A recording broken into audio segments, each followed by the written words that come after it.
Yes, yes.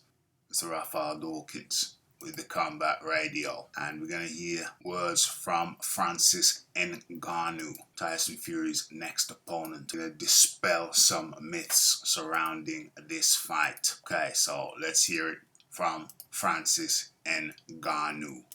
It's a real fight. It's going on. It's going to be a fight. The only difference is that there's not a title online, but it's a real fight. It's on our record.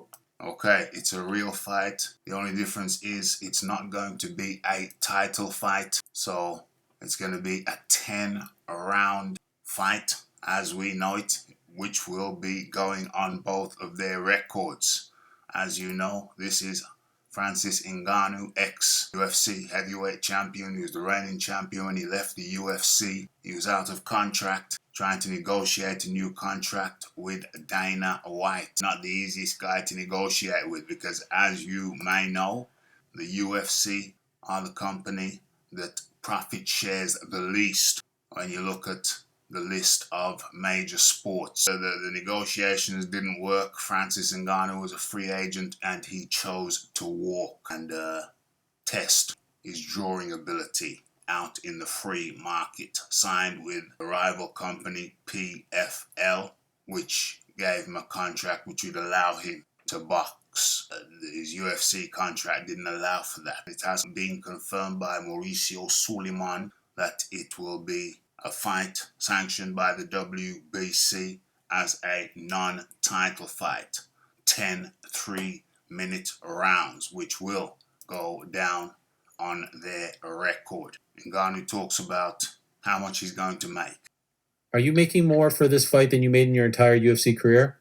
Definitely yes. Definitely yes.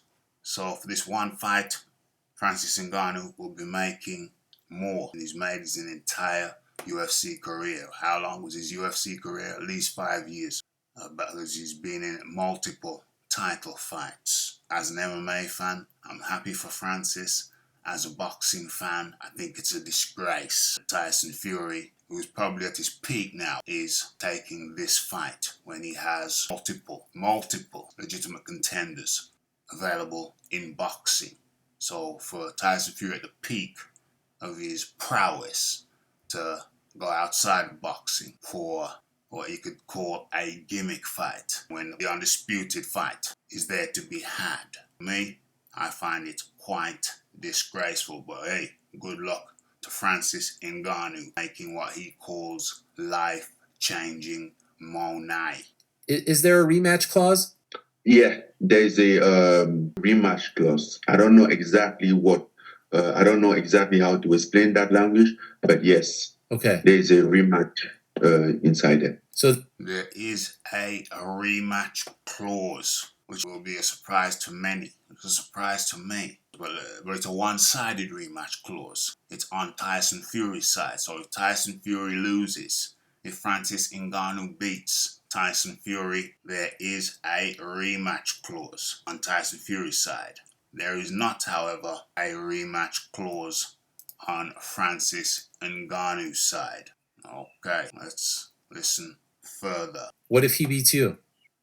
That's what I don't know. We will see how it goes. Okay. But yeah, that's why I have to win this fight. I have to put everything to get that rematch as well. Okay, so Francis Ngannou says he has to win the fight in order to get a rematch. If he don't win the fight, there is no rematch. OMG, it's kind of shocking that Tyson Fury, as we call him Luke, made such a song and dance about Usyk wanted a rematch clause when Usyk then went on to expose him and say, well, actually, it was Tyson Fury's side who insisted on a rematch. So for Tyson Fury to be mocking Alexander Usyk, who he calls the gappy teeth rabbit, for him to be insulting him about wanting a rematch, and then to turn around and insist on having a rematch clause in case Francis Ngannou beats him, it is quite hilarious. Hilarious. Well, that's what I think. What do you think? It's just a quick one. You had to hear it from the horse's mouth. Okay, so that's it. That's the news. That's the word.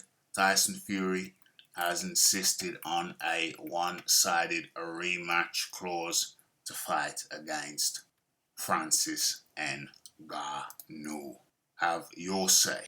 Mr. Raphael Dawkins, the Combat Radio. Subscribe to the channel if you want to stay updated with news from around the boxing world.